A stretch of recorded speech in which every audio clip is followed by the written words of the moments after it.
Boa noite, pessoal. Meu nome é Grace Lima, eu sou engenheira aeronáutica e mestre em ciências formada pelo ITA. Eu tenho experiência de 15 anos com aerodinâmica aplicada e CFD, trabalhando basicamente na indústria aeronáutica e de armamento aéreo.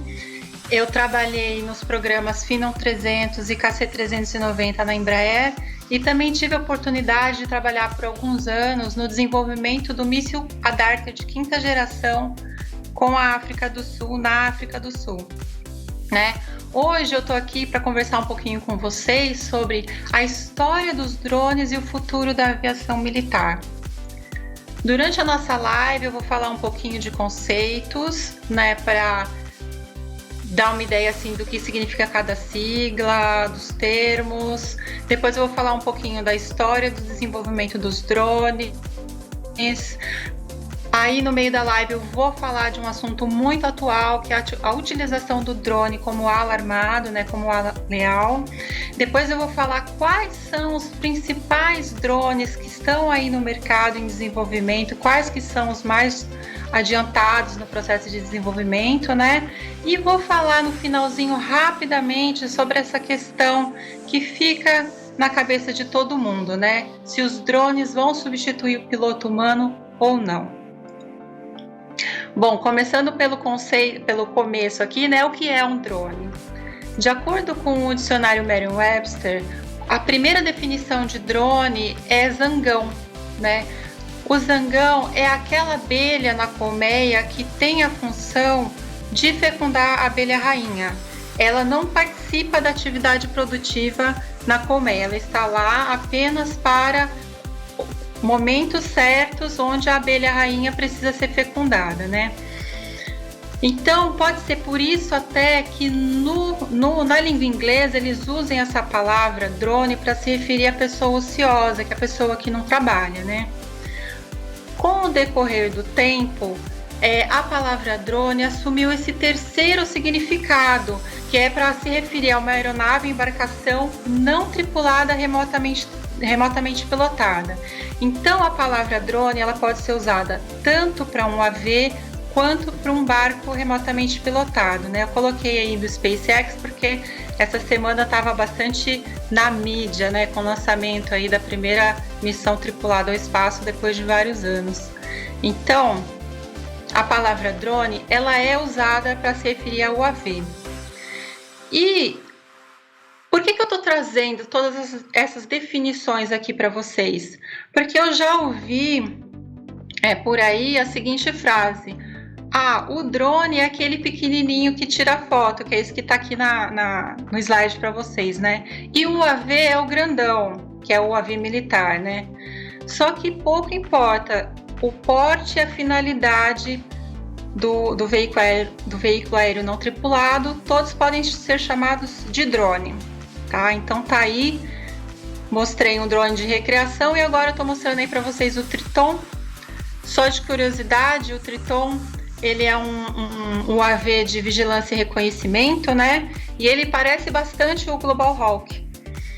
Na realidade, ele não parece o Global Hawk, ele é o Global Hawk modificado para servir um propósito específico da Marinha Americana, né? Que é fazer busca e salvamento no mar ou se aproximar mais de objetos, de alvos mais que estejam menores ali ou tenha nuvem encobrindo. Então, o Global Hawk ele recebeu um reforço na asa, ele recebeu também proteção anti-gelo, né, que é para ele poder operar nessa condição nublada, e também proteção contra raio para ele poder fazer essa missão mais próxima da superfície do mar, né? Tem um outro termo muito legal aqui que eu preciso definir para vocês, que é o de UCAV. Quando vocês virem essa sigla, vocês vão estar basicamente falando aí de drone de combate, ou seja, o UAV que recebe um armamento para poder ser usado em combate, né? Esse aí que vocês estão vendo na foto é o Predator, tá? Ele foi um UAV que ele nasceu como um AV de vigilância e reconhecimento e depois tem um momento específico na história que, quando eu estiver falando da história do desenvolvimento dos drones, eu vou falar disso, que aí ele passou a ser um UCAV, né, que é um drone armado. Então, o UCAV, a gente também chama ele de drone, tá? Agora, tem uma última sigla que eu gostaria de definir, que é a sigla UAS, que significa Unmanned Aerial System. Essa sigla, ela não pode ser confundida com a palavra drone, porque o UAS se refere ao drone e tudo mais que gera informação e de equipamentos que são usados para controlar o drone, tá? Então, data link, estação de solo, aí no caso dessa figura, o controle remoto, né? Então, o controle remoto mais o AVzinho nessa foto é o AS e não é drone, tá? Então, quando estiver falando de OAS, é só o AS mesmo e é o sistema como um todo. Bom, agora que eu já fiz algumas definições, eu vou falar um pouquinho de história.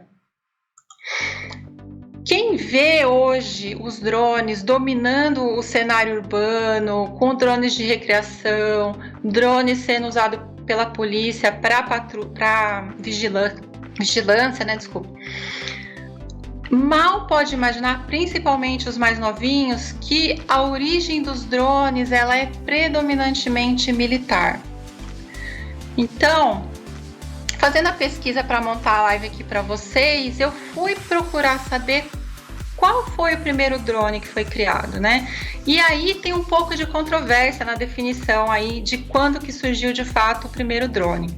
Em algumas publicações, eu encontrei o ano de 1849 com os balões com explosivos que foram usados por um ataque da Áustria à cidade de Veneza, né? Então, tem esse primeiro momento, tem um outro momento onde os irmãos Breguet criam um quadricóptero, que é em 1907. E aí algumas publicações dizem que este momento é o momento de criação do drone, né? No entanto, nenhum desses dois veículos preenchem completamente os requisitos conforme aquela definição que a gente viu lá atrás, que o drone é um veículo aéreo não tripulado, remotamente pilotado. Por que eles não preencheram isso? Porque eles não conseguiam ser manobrados a partir do solo, né? Então, aí nenhuma dessas duas datas é aceita como a data oficial. A data onde houve mais concordância entre todas as publicações que eu pesquisei é a data de 1916, com a criação do alvo aéreo inglês Rustam Proctor. Esse alvo ele foi criado, na realidade, com um segundo propósito. Eles queriam que esse alvo, na realidade, virasse uma bomba voadora que eles pudessem jogar contra os zeppelins alemães. Só que essa funcionalidade ela não ficou pronta a tempo da guerra, antes da guerra acabar, e ela acabou não sendo implementada durante a guerra, né? Mas aí o primeiro drone de fato, no caso, seria esse alvo aéreo inglês, o Rustam Proctor. Bom, no entre guerras aí, a Marinha Inglesa percebeu que ela precisava treinar melhor a sua artilharia que ficava a bordo dos navios, né? Então eles criaram o Queen Bee.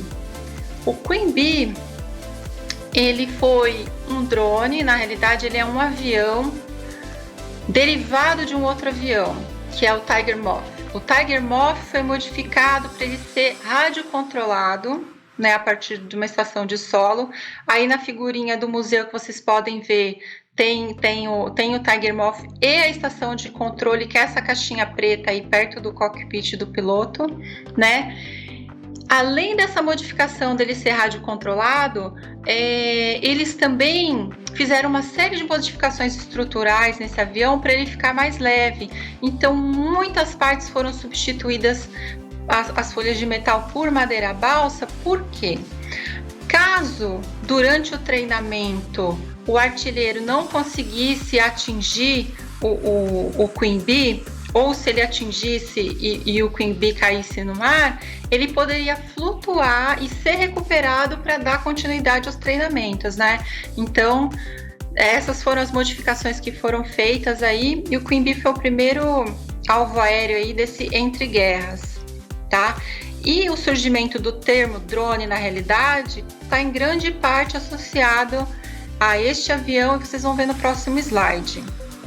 Bom, há relatos de que um almirante da Marinha Americana foi visitar um alvo aéreo para os engenheiros da Marinha Americana, e daí nasceu o N2C2, que foi desenvolvido com a Curtiss e o NRL, né? Então, a brincadeira aí que tem, né, em alguns registros, é que este avião N2C2 foi chamado de drone em homenagem ao predecessor inglês dele, o Queen Bee, que é a abelha rainha, né? Então, um pouquinho de história aí, essa passagem bem interessante aí do surgimento, como que o termo drone foi ligado aos UAVs, né? Bom, ainda na época da guerra, da Segunda Guerra Mundial, Delmer Farney, que era um oficial engenheiro da Marinha Americana, ele teve a ideia pela primeira vez de usar um drone armado em conjunto com o avião. E aí eles acabaram projetando, junto com a empresa Interstate, o TDR-1.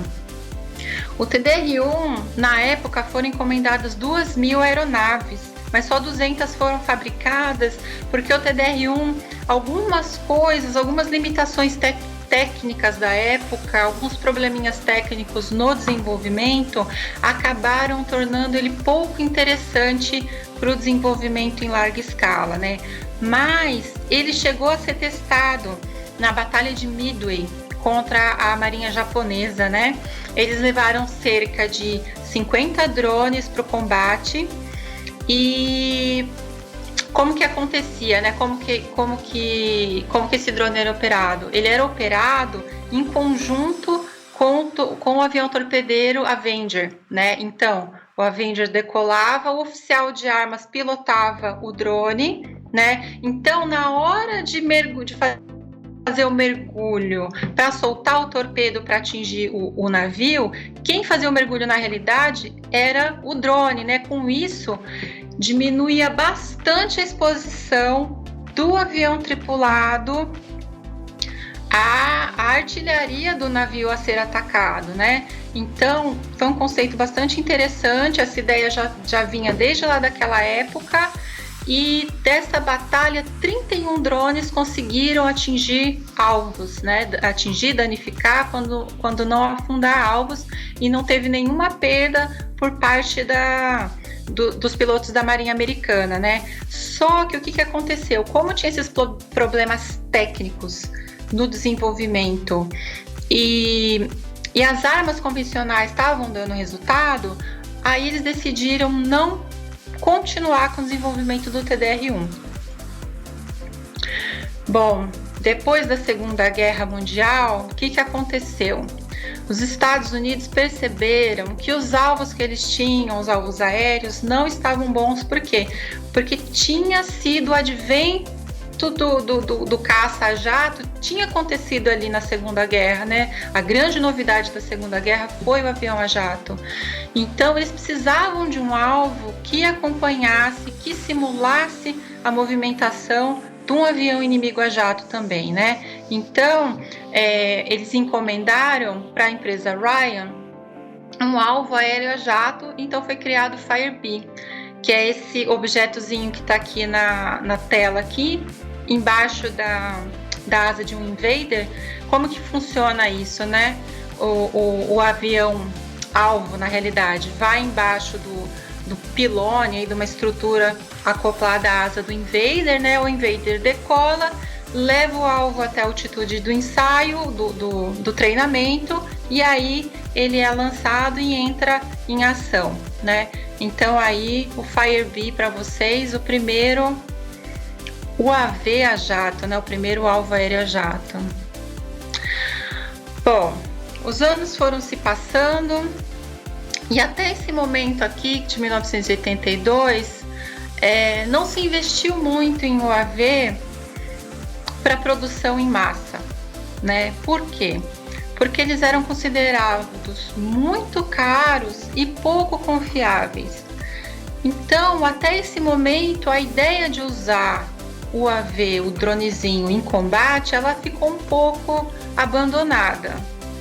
Tudo mudou quando teve esse episódio da Guerra do Líbano, tá? Que foi um conflito entre Israel e Síria sobre o território libanês, e a utilização desse drone que chama Scout, que está aí na tela, foi fundamental para Israel derrotar a Síria. E aí eu vou falar um pouco melhor sobre esse episódio mais na frente, quando eu estiver falando das vantagens de usar um drone em combate. E aí eu vou explicar um pouquinho melhor o que aconteceu aí nesse episódio que mudou. Mas o fato é que Israel tinha um grande esquadrão de drones, usou esse esquadrão durante o ataque às baterias antiaéreas da Síria, né? E aí eles venceram de forma assim massacrante. E aí com isso, né, com esse evento que aconteceu, chamou a atenção dos Estados Unidos. Os Estados Unidos tinham capacidade tecnológica e produtiva para produzir os drones em massa, mas até aquele momento não tinha muito interesse, porque eles não estavam vendo a vantagem, né? Na realidade eles não enxergavam. E com esse episódio da guerra do Líbano entre Síria e Israel, ficou claro para eles que tinha uma oportunidade ali. Então Estados Unidos e Israel engajaram nesse programa que veio a ser o Pioneer, né? E basicamente o Pioneer, ele é uma evolução do Scout. Eles remotorizaram o Pioneer para ele carregar uma carga paga maior a pedido da Marinha Americana, né, para suprir as necessidades da Marinha Americana. E esse drone, ele ficou bem famoso no episódio na Guerra do Golfo, em 1991, que ele capturou ele tendo decolado de um porta-aviões americano, ele fazendo uma missão de vigilância e reconhecimento. Ele capturou as imagens das forças iraquianas se rendendo após um ataque sofrido por um outro navio americano, né? Então, assim, foram imagens inéditas e foi uma coisa assim que bombou, né? Muitos de vocês nem eram nascidos. E aí esse drone ficou super conhecido naquela época, e foi um drone assim que ele foi usado por muito tempo. Ele entrou em operação em 1986 e ele só se aposentou em 2007, tá? Então, o Pioneer aí para vocês. Bom, a década de 2000, ela foi assim um marco na história dos drones, porque foi a década onde de fato houve a entrada e a consolidação dos drones armados no ambiente de combate, tá? E eu vou contar para vocês agora como que isso aconteceu, resgatando aqui o Predator. O Predator, ele entrou em serviço em 1995 e ele era inicialmente um drone de vigilância e reconhecimento, né? E o propósito de se criar o Predator era ter um posto de combate assim, de vigilância avançado no cenário de combate para obter informações do inimigo, né? O Predator acabou que ele foi muito bem sucedido nessas missões de vigilância e reconhecimento. E aí, o que aconteceu? Em 1999, 2000, começou a aumentar a tensão ali na região do Afeganistão. Naquela época, o Osama Bin Laden, ele já representava uma ameaça para os americanos, né? Então, a CIA teve a ideia de armar o Predator para usar ele numa potencial caçada ao Osama Bin Laden. E aí eles armaram o Predator, testaram o Predator em território americano. O Predator estava pronto para entrar em ação. Só que a base dos Estados Unidos mais próxima do Afeganistão ficava no Uzbequistão. E o Uzbequistão falou, não, negativo, não vai decolar com um AV armado aqui do meu território para atacar ninguém no Afeganistão, nada disso. E aí essa ideia ficou ali latente, né? Quando em 2001 teve o ataque de 11 de setembro, as Torres Gêmeas e toda aquela série de ataques que tiveram nos Estados Unidos. E aí rapidamente, acho que cerca de 5 dias, o Uzbequistão deu autorização para os Estados Unidos decolarem os Predators armados do território deles, né? E aí tem um episódio, na realidade, que marca essa época, que é um episódio muito controverso na história dos drones armados, que foi o seguinte, um catador de sucata foi confundido com Osama Bin Laden, porque ele tinha um porte físico parecido com o do líder talibã. Então, e foi justamente num episódio de utilização do Predator, entendeu? Então, eles assassinaram por engano, né, o catador de sucatas, achando que tinham matado Osama Bin Laden. Isso causou uma comoção mundial na época, né, e respinga até hoje, né, que as pessoas estão sempre questionando a utilização desse tipo de drone em combate, né. E aí veio a década, os anos 2000, 2010, a introdução dos smartphones, a popularização dos smartphones, né? Então todo mundo começou a ter, todo mundo começou a usar. E isso, o que isso provocou? E o que smartphone tem a ver com drone?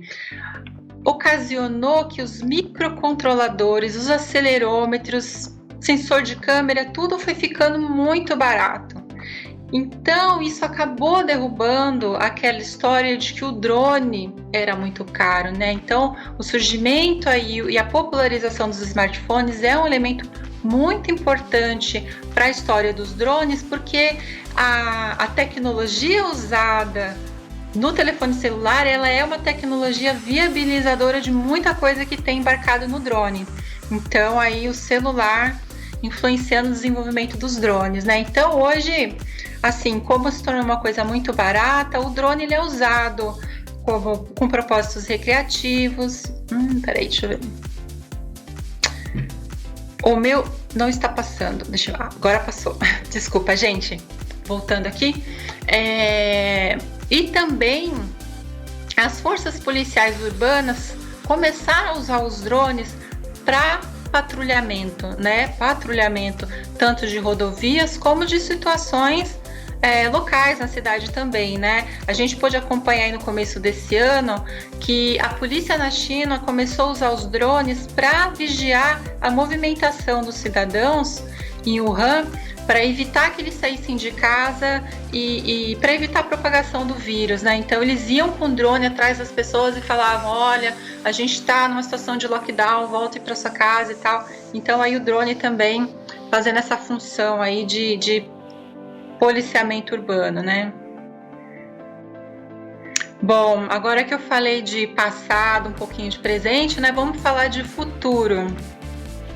Por que voltou essa ideia de utilizar o drone como ala leal, né? Bom, agora vamos entrar aqui um pouquinho na parte militar mais seriamente, né?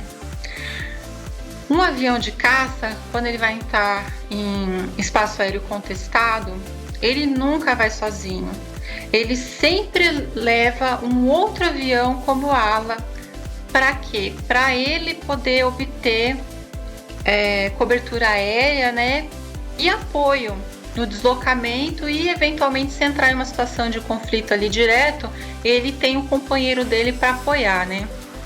A função do ala, ela é uma função muito perigosa, porque o ala, ele literalmente ele se coloca entre o avião líder e o inimigo, e um míssil inimigo, e uma ameaça inimiga, entendeu?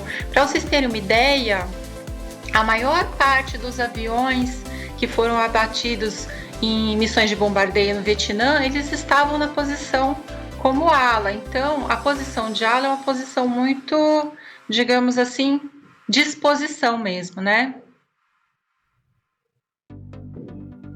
Então, aí, com essa história, né, juntando o fato do ala ser uma posição, que é uma posição assim, de exposição, que você está sempre correndo o risco de perder um avião que está fazendo a função de ala, e com o avanço tecnológico, né, juntando essas duas coisas, mais aquela ideia que já tinha surgido lá na época da Segunda Guerra, ressurgiu essa ideia de ter os drones como aliados do avião de caça no combate, né? Muitas pessoas podem virar e falar assim, mas Grace, e a tecnologia stealth? Poxa, hoje tudo que é avião é stealth, tem vários aviões que são stealth. Mas você pode mandar 2 aviões stealth então na missão, que eles não vão ser descobertos e vão voltar para casa tranquilos. Não é bem assim, pessoal. A função de stealth, quando você projeta um avião stealth, você está otimizando ele para ele ser imperceptível para radares e mísseis. Mas existem algumas missões, por exemplo, como a missão de bombardeio, que o avião ele precisa abrir sua bomb bay. Quando ele abre a bomb bay, são 2 placas gigantescas ali de lateral, e aí dificilmente esse avião vai ficar imperceptível para os radares inimigos, entendeu? Então a chance de você mandar um avião, mesmo que ele seja stealth, numa missão de bombardeio e ele sair ileso, é muito baixa, entendeu? Some-se a isso o fato de que os aviões de combate hoje são muito caros. Um avião como o F-35, por exemplo, o preço inicial dele é de 80 milhões de dólares. E eu digo preço inicial porque avião é que nem carro, tá? Tem os opcionais lá, então isso daí pode chegar numa centena de milhões de dólares muito facilmente, tá? Então você botar em risco um avião na função de ala custando aí 100 milhões de dólares é complicado, né? Além disso, também tem uma outra questão muito importante, que é o piloto, que está pilotando ali o seu caça. A perda de um piloto em combate, ela causa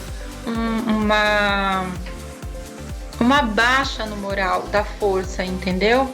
Então, perder a vida humana em combate, por si só, ela já é uma coisa que não faz bem ali para a força, né, que está envolvida, seja ela força aérea, marinha, enfim. Além disso, o piloto, ele é um ser humano que ele tem que ter uma série de características físicas e psicológicas muito específicas, né? Some-se a isso o fato de que o treinamento de um piloto de um F-22, de um F-35, costuma custar mais de 10 milhões de dólares, entendeu? Esse gráfico aí eu tirei da Forbes de 2018, então você vê aí que o treinamento de um piloto de F-35 custa mais de 10 milhões de dólares. Então você mandar um avião com alto conteúdo tecnológico, caro, de 100 milhões de dólares, mais 10 milhões de dólares em treinamento de piloto, mais a vida do piloto, numa missão que pode ter perda aí, é algo quase que proibitivo nos dias de hoje, né? Então, por isso que essa ideia de usar o drone armado como ala vem surgindo novamente.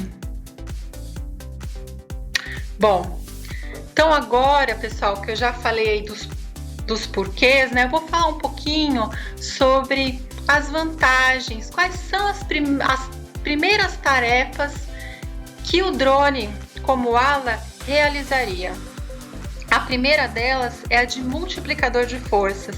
E aí, pessoal, vou me desculpar se tiver algum militar assistindo, vou explicar de uma maneira bem simplificada aqui, né? Se tiver algum piloto militar aí que sabe a doutrina de cor e salteado, me perdoe aí, deu uma licença poética. Bom, o que é um multiplicador de força, né? Um multiplicador de força é um ou vários atributos que aumenta a probabilidade de sucesso no cumprimento de uma missão. O que isso significa?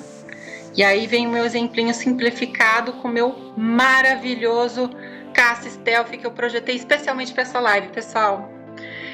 Então vamos lá para o nosso exemplo. Se eu mandar um avião fazer uma missão de bombardeio, será que ele vai ser bem sucedido?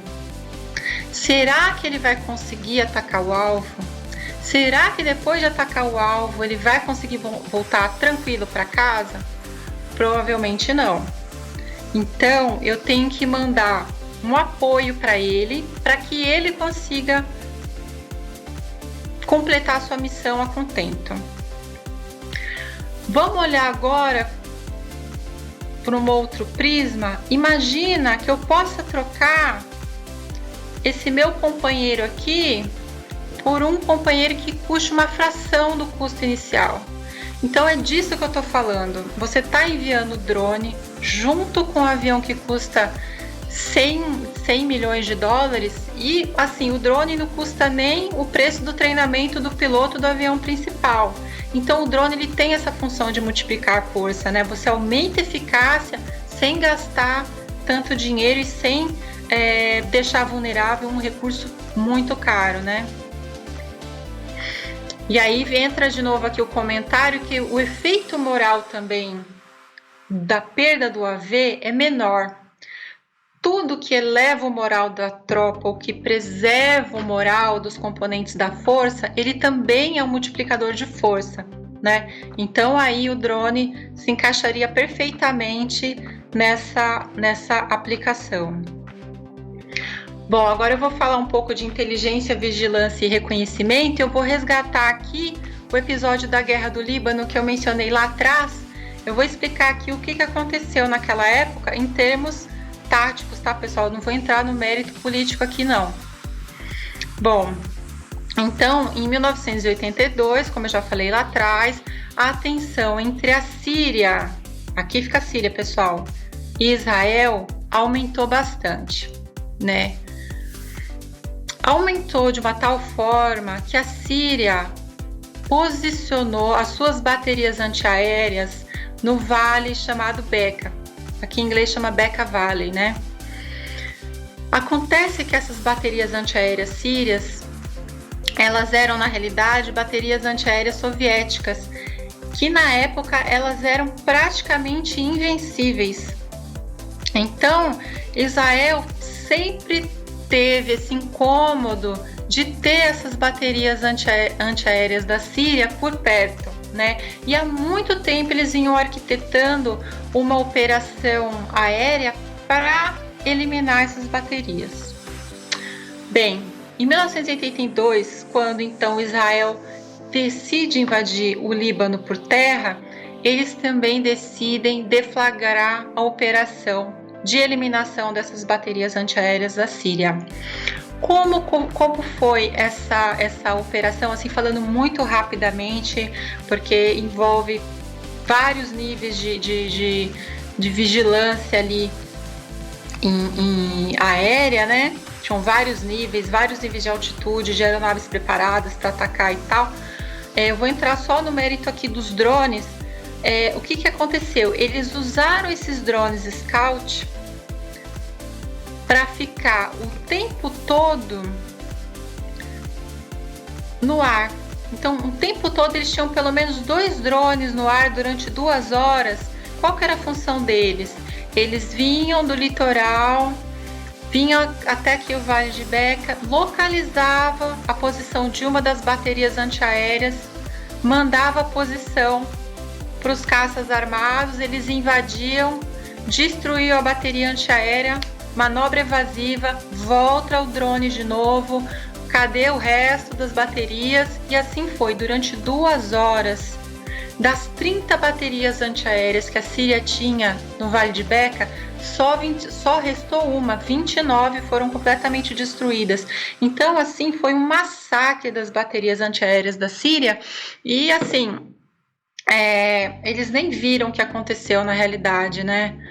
Bom, eu coloquei um extrinho aqui do vigilância e reconhecimento, que assim, o drone ele pode ter uma função muito importante no apoio de missões de busca e salvamento. Por quê? O drone, como eu falei lá atrás, ele tem uma autonomia muito maior, porque ele não carrega o piloto humano, né? Então todo o peso do piloto pode ser convertido em combustível. E além disso, ele também não tem o limite de fator humano de quantas horas ele pode ficar voando para buscar, para olhar minuciosamente e verificar onde que está o seu objeto de busca, né, no mar. Então, você pode decolar o drone, ele vai lá, fica o tempo dele de autonomia todo voando, volta, reabastece, vai de novo até achar. E aí, quando ele acha, ele simplesmente manda a posição para a equipe de terra, o pessoal decola, vai lá e resgata, né? Então, a utilização do drone aí armado, ou mesmo sem armas, né? Mas como ele é transônico, né? Então ele pode ajudar bastante aí nessa questão das missões de busca e salvamento, né? Aquele drone mais lento, né? Bom, vamos continuar aqui. Agora eu vou falar um pouquinho de guerra eletrônica. E de novo os meus caças e alas aqui, especialmente projetados para a live, vão entrar em ação. Então, guerra eletrônica, aí eu coloquei uma colinha para mim, um ala portando um jammer. Vou botar aqui minha simulaçãozinha rolando. O que acontece? O jammer, ele é um dispositivo que ele engana o radar do inimigo.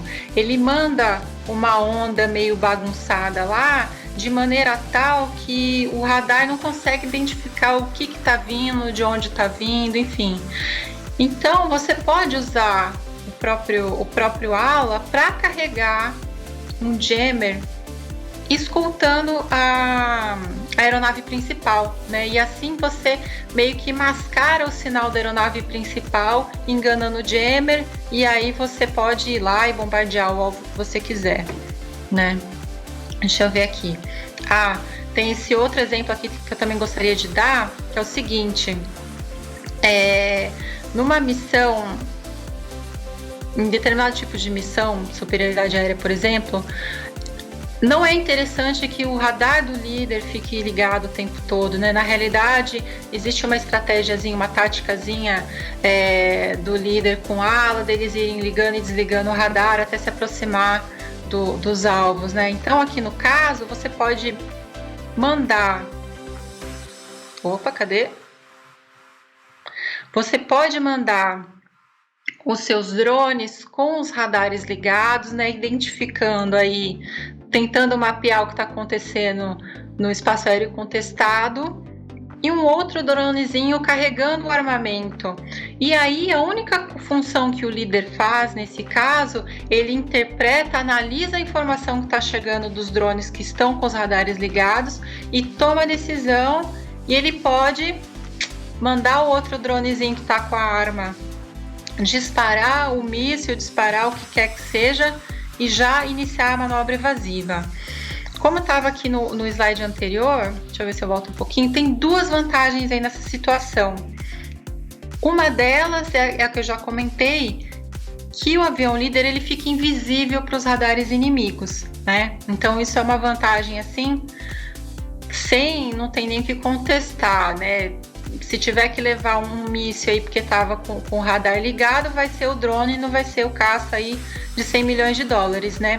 A outra é a seguinte: como os drones também podem portar as armas, os armamentos do líder, né? O líder ele pode ficar mais leve e isso daí facilita e muito a manobra de evasão, tá? Então, novamente aí uma excelente aplicabilidade do drone, né?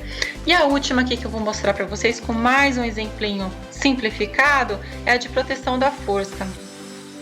Haverão momentos que mesmo o avião sendo stealth, ele pode ser identificado pelos radares inimigos, né? Dependendo da manobra que ele fizer, da atitude que ele tiver, ele pode acabar sendo identificado, né? E ele pode sofrer um ataque. No caso de proteção da força, o dronezinho ele pode entrar aí na frente do míssil e ser sacrificado para proteger o avião líder, né? E qual que é mais uma vantagem do drone aí? Ele aguenta muito mais Gs que um piloto humano, né? Então ele até teria mais facilidade para executar essa manobra, né? Um outro exemplinho extra aí que eu coloquei aqui no cantinho, um outro cenáriozinho que a gente imagina é o seguinte: você pode enviar uma situação como aquela no conflito sobre o Líbano lá entre Israel e Síria, se fosse nos dias de hoje, né, hoje entre aspas, porque não tem nada pronto ainda, poderia se enviar uma leva de drones, né? E aí eles iam começar a tirar os mísseis das baterias antiaéreas, porque você não sabe se é drone, se é caça que tem arma, enfim.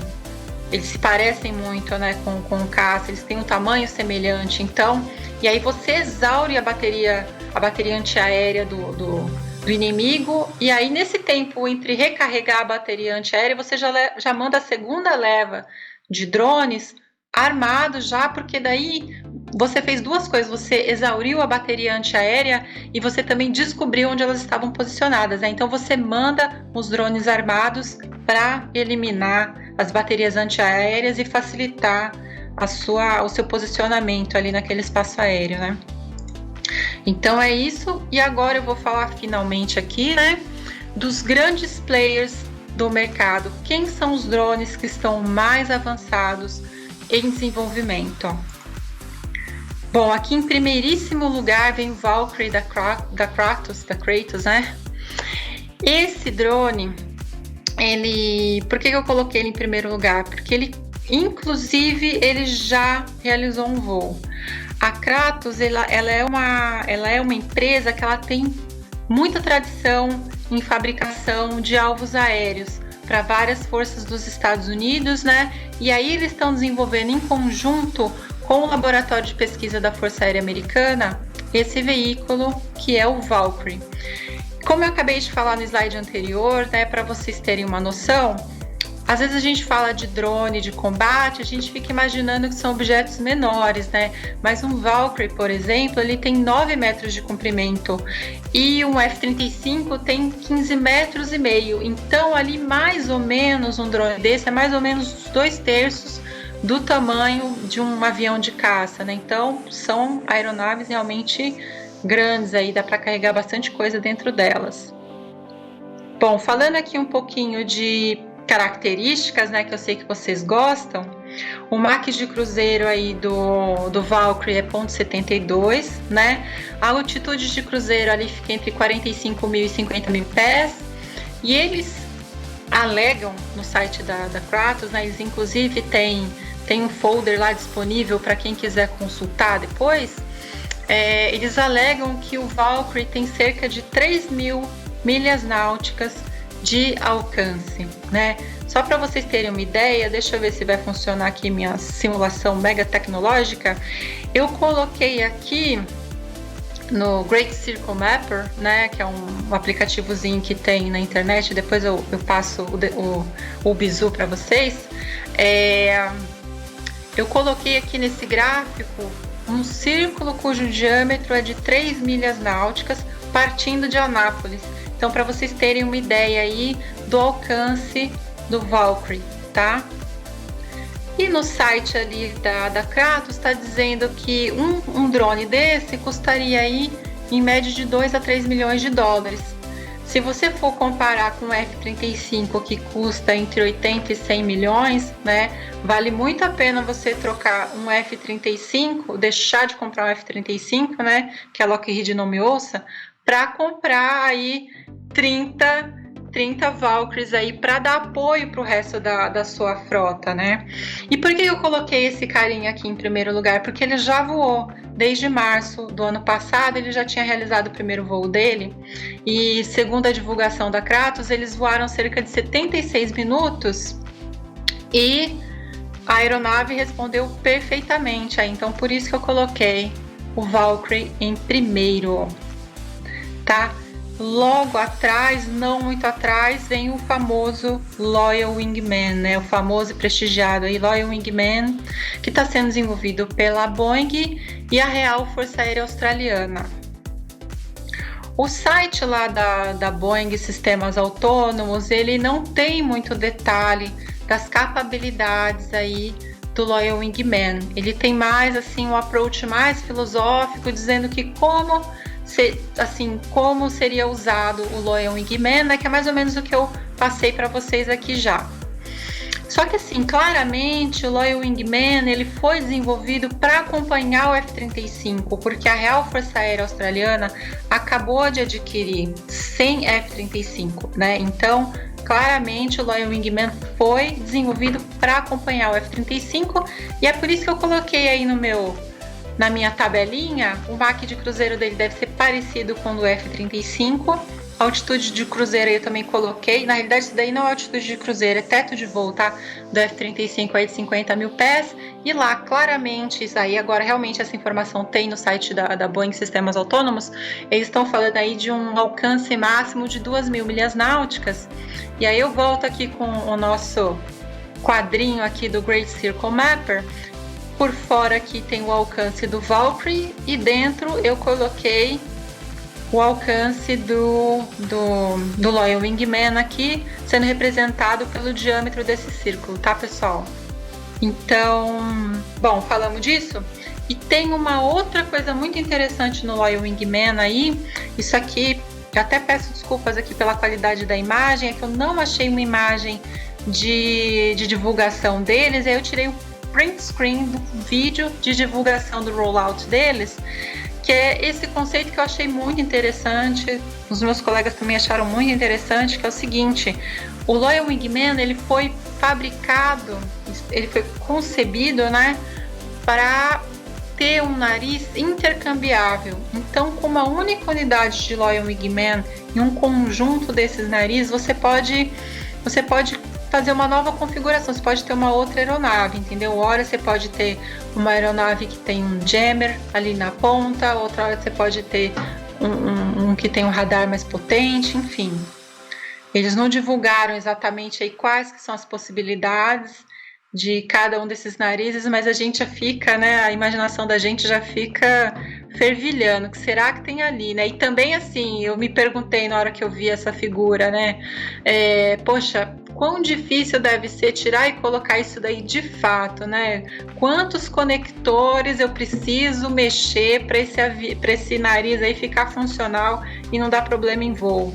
Bom, isso daí é uma pergunta aí que os engenheiros lá da Boeing e da Real Força Aérea Australiana vão ter que responder, né?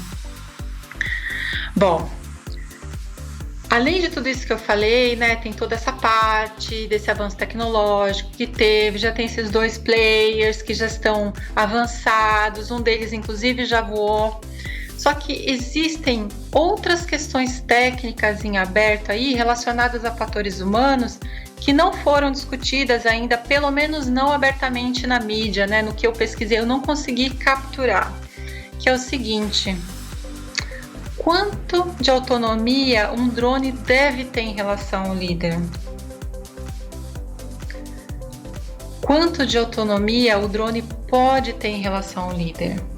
Veja, o ambiente de combate, ele já é um ambiente estressante por si só. Você introduzir mais um elemento para que o piloto do avião principal tenha que controlar, pode aumentar em muito a carga de trabalho desse piloto, né? Será? Como que o piloto vai lidar com isso? Então, quanto de autonomia que o drone deve ter em relação ao líder? O que ele pode e deve fazer autonomamente para diminuir o workload do piloto? Outra coisa, quanto de autonomia o drone pode ter em relação ao líder? O que é permitido segundo as leis que regem o combate, as leis que regem o comportamento em guerra? Né? Quanto que é permitido um drone desse ter de autonomia, né?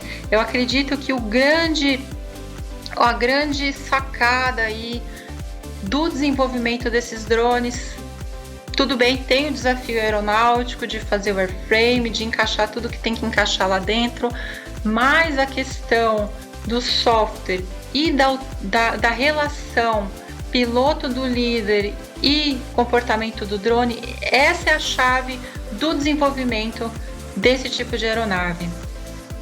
Tá? Então, responder isso muito bem é que vai dizer se o projeto foi um projeto de sucesso ou um projeto que não deu muito certo, né? Bom, e agora a gente passa para a nossa parte final, onde eu vou falar muito rapidamente sobre essa questão que fica na cabeça da gente, né? Eu até vi que chegou uma pergunta um pouco relacionada com isso aí pelo Instagram, né? Os drones substituirão o piloto humano algum dia? Bom, a gente já viu que existem inúmeras vantagens e aplicações para o drone armado em combate, né? E os desenvolvimentos tecnológicos, eles não vão parar aqui, a humanidade não para, né?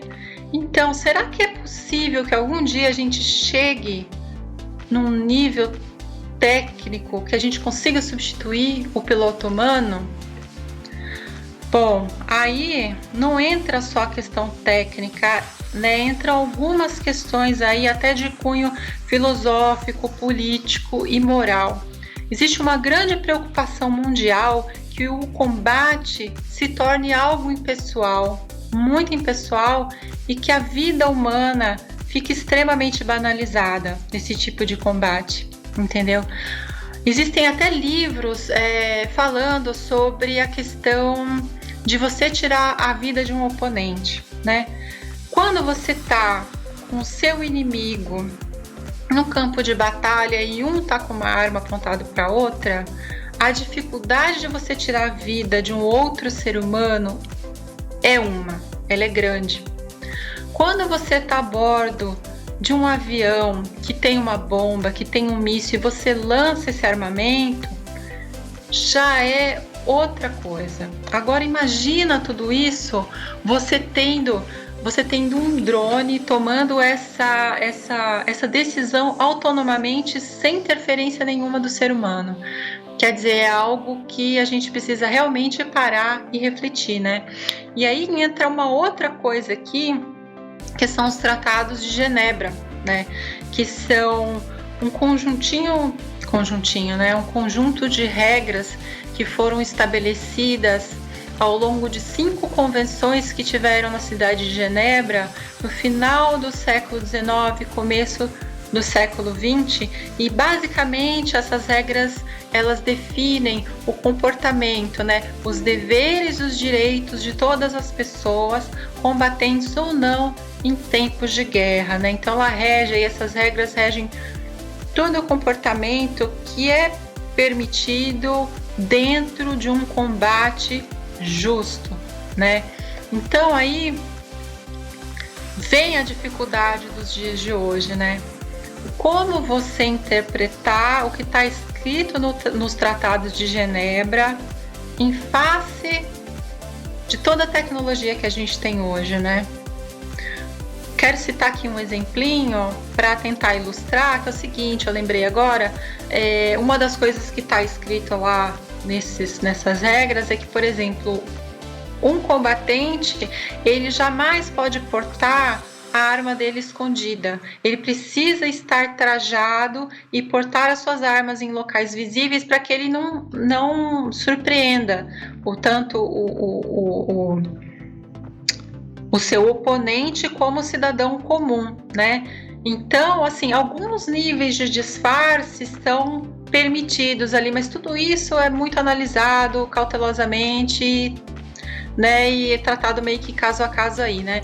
Então, na realidade, a questão não é como interpretar os tratados de Genebra à luz da nossa tecnologia, da nossa realidade tecnológica atual, né? Na realidade é o contrário.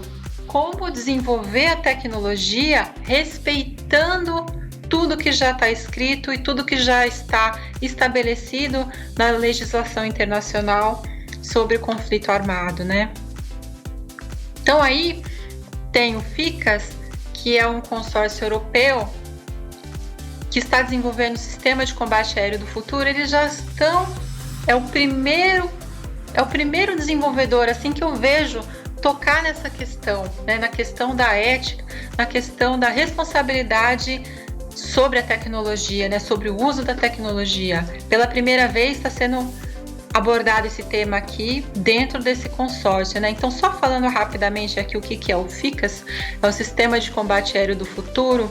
Ele é um projeto bastante ambicioso, né, liderado pela Alemanha em conjunto com a França, eles querem criar um sistema de proteção aérea europeu. Eles querem integrar todas as forças aéreas, todos os elementos de força aérea embaixo de um sistema de sistemas, né?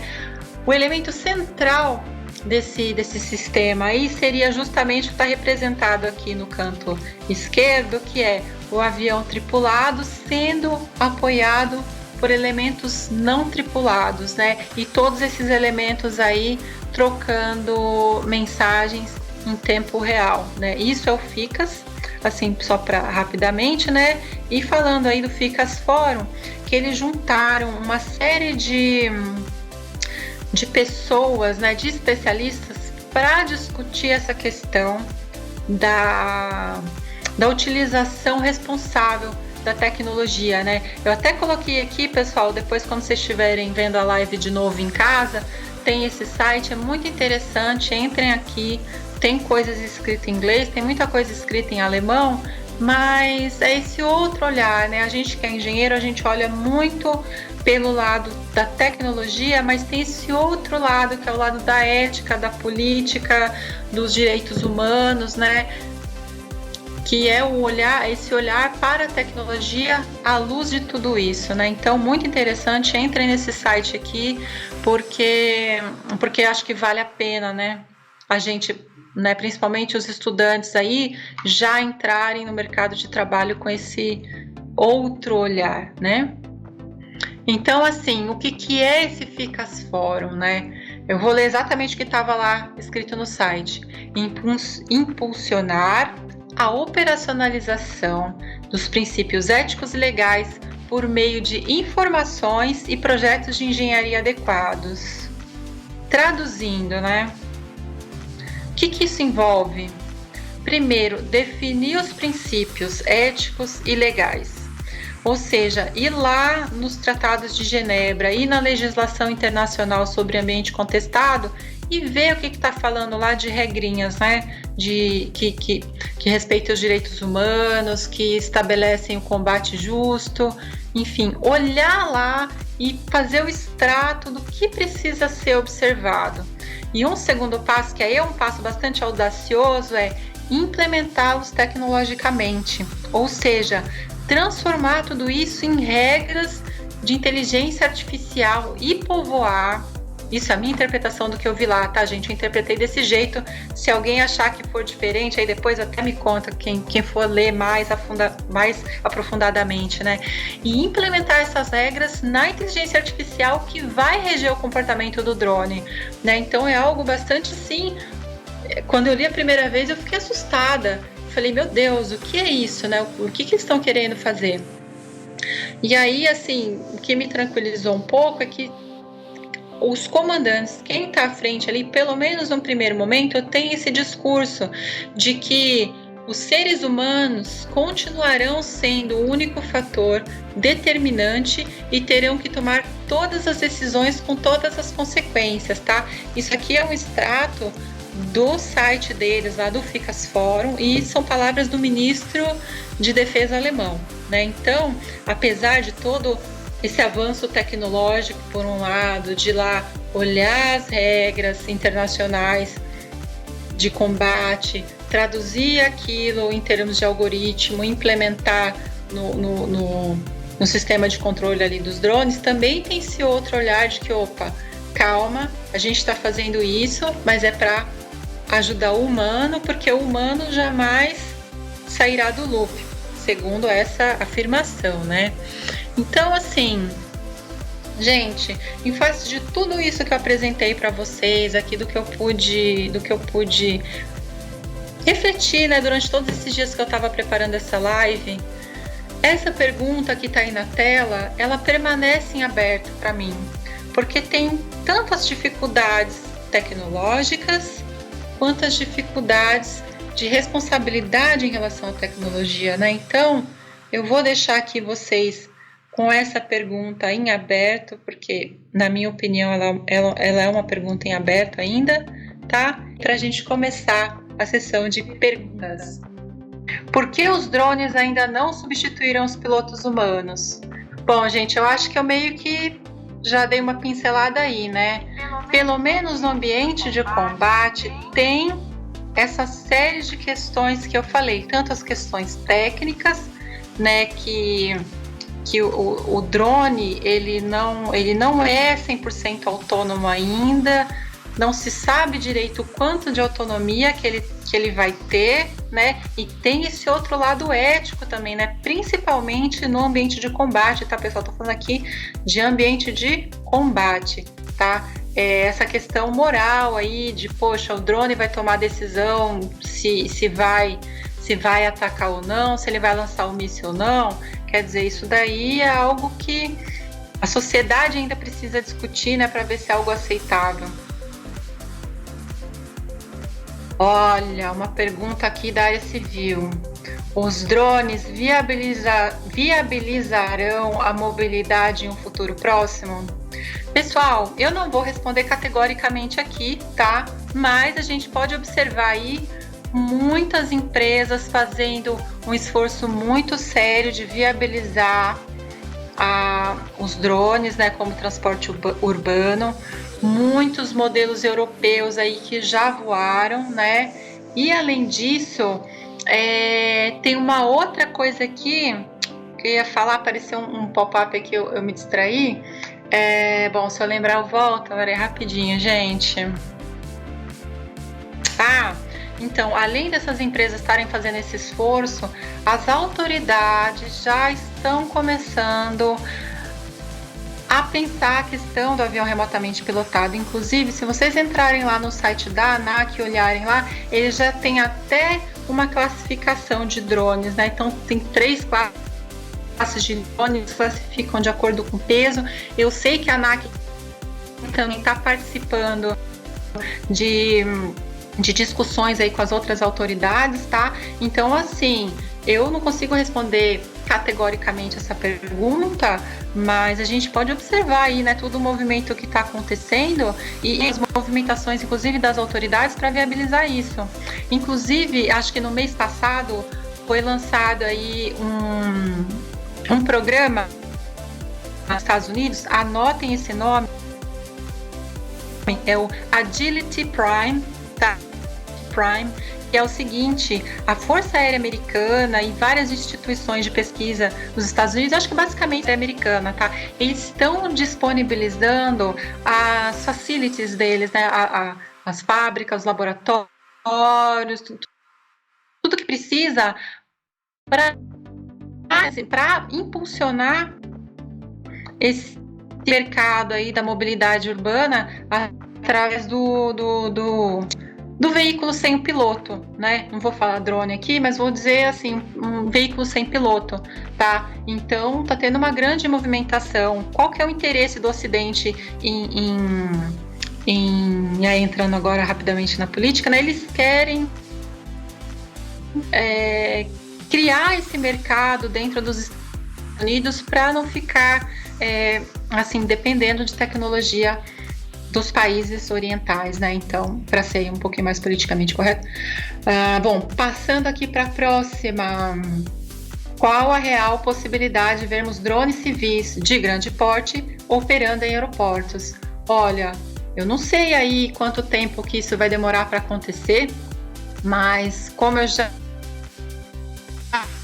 pergunta anterior, né? Tá tendo uma grande movimentação, inclusive das autoridades de certificação, para,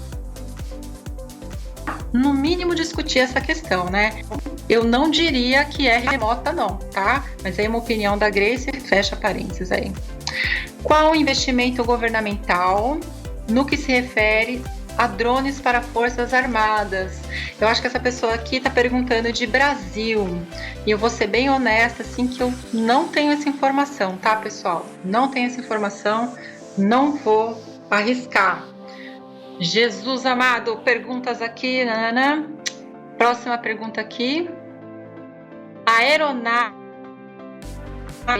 SR-72, sucessor do Blackbird, dado o que seu antecessor fazia, acelerava para se evadir, necessitaria ainda menos de um ala. A dificuldade dessa aplicação, velocidade versus todos os problemas é simplesmente uma questão de custo? Gente, peraí, a dificuldade dessa aplicação, velocidade versus todos os problemas, é simplesmente uma questão de custo? Eu acho que não, né? Eu acho que tudo que eu falei aqui na live, principalmente agora nesse terço final, vem ao encontro de abordar de uma certa forma isso que está sendo perguntado aqui, né? Existem dificuldades técnicas ainda que no mínimo não foram respondidas aí publicamente, né? O pessoal deve estar estudando, mas existem dificuldades técnicas sim, né? Que vão além do custo. Você poderia comentar de um drone D21, uma espécie de mini SR-71? Gente, eu não consigo responder essa pergunta, tá? Não tenho conhecimento de um drone como esse. Aliás, a maioria desses drones aqui, nenhum deles está dito explicitamente que é um drone supersônico, tá? Então, quer dizer, o pessoal está indo passo a passo aí, né? Então, eu não consigo falar aí do mini Blackbird por enquanto. Então, uma pergunta interessante que eu meio que já comentei aqui ao longo da live, né? O uso de um drone como ala exige que ele opere quase de forma autônoma, recebendo apenas instruções em alto nível? Isso? Então, mais ou menos, é nesse rumo aí. Como eu comentei, né, quando eu estava falando de fatores humanos, né? Não dá para você introduzir mais um elemento ali no cenário de batalha para o piloto ter que controlar e se preocupar com aquilo também, né? Então, realmente, a ideia é receber instruções apenas de alto nível, mas, né, tem aí discussão, aí tem pano para manga, né? Quais são essas instruções? O que o avião pode fazer autonomamente, né? Então, isso tudo tá bem aberto, mas essa sua pergunta aqui, eu não sei quem fez, que o Sérgio me passou, ela é uma pergunta que vai ao encontro daquilo que eu falei, né? Que você tem que introduzir o drone para ajudar o piloto, ele não pode atrapalhar o piloto, ele não pode aumentar o workload do piloto. Então, vai ao encontro aqui.